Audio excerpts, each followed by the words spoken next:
السلام علیکم دوستو، کیا حال چال ہے؟ امید ہے سب لوگ خیریت سے ہوں گے۔ دوستو بات کریں گے آج عمان میں میڈیسن کے حوالے سے۔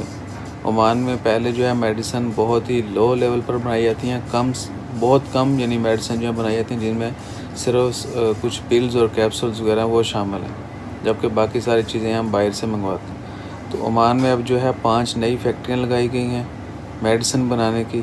ان کی کاسٹ جو ہے وہ ہے 25 ملین عمانی ریال، 25 ملین عمانی ریال لاگت سے جو ہے 5 میڈیسن بنانے کی فیکٹریاں لگائی گئی ہیں، جن میں کچھ فیکٹریاں ایسی ہیں جو کہ اس ریجن میں پہلی دفعہ لگائی گئی ہیں۔ اسپیشلی عمان میں ایک فیکٹری جو ہے وہ کینسر کی پروڈکٹس بنائے گی، جو بھی چیزیں چاہیے ہوتی ہیں کینسر کے مریضوں کے لیے، دے ول پروڈیوس دیٹ ون۔ جبکہ دوسری جو ہے فیکٹری وہ بنائے گی وہ تمام کٹس جو کہ آپ کو گھروں پہ چاہیے ہوتی ہیں، میڈیکل کٹس یا آپ کو ہاسپٹلز میں چاہیے ہوتی ہیں۔ جبکہ ایک فیکٹری جو ہے وہ کیپسول اور گولیاں بنانے کا جو ہے کام وہ کرے گی، وہ کیپسول اور گولیاں پروڈیوس کریں گے۔ اور باقی ایک فیکٹری جو ہے وہ بھی عمان میں پہلے بالکل نہیں تھی، وہ بنائیں گی جو انجیکشن ہم سرنج یوز کرتے ہیں، سرنج بنائیں گے، اور میڈیکل اس طرح کی جتنی بھی دوسری ریکوائرمنٹ ہیں وہ بنائیں گے۔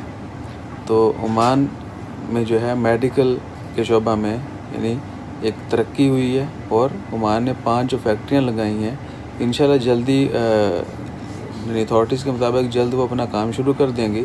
they already construct the buildings, so hopefully they will start soon as well۔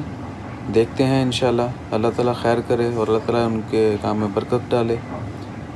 جس طرح ہر ممالک کی کوشش ہوتی ہے کہ وہ سیلف ڈیپینڈنٹ ہوں، یعنی خود سے جو ہے وہ سارا کچھ کریں۔ اس سے پہلے عمان میں کچھ جو ہے امپورٹ کا بھی ایشو ہے، کیونکہ ہر چیز جو باہر سے منگوانا پڑتی ہے۔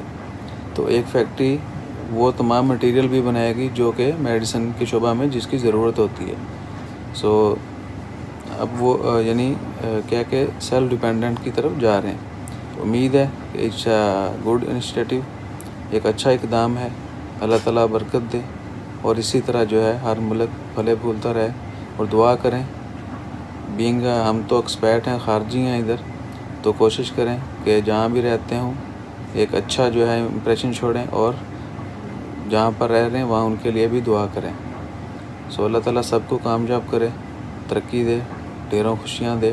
اپنا خیال رکھے گا، دعاؤں میں یاد رکھے گا، زیادہ سے زیادہ دعا کریں کہ اللہ تعالیٰ کرونا کی وبا کو ختم کرے، اور اپنا خیال رکھیں۔ چینل کو سبسکرائب کرنا مت بھولیے گا۔ جزاک اللہ، اللہ حافظ۔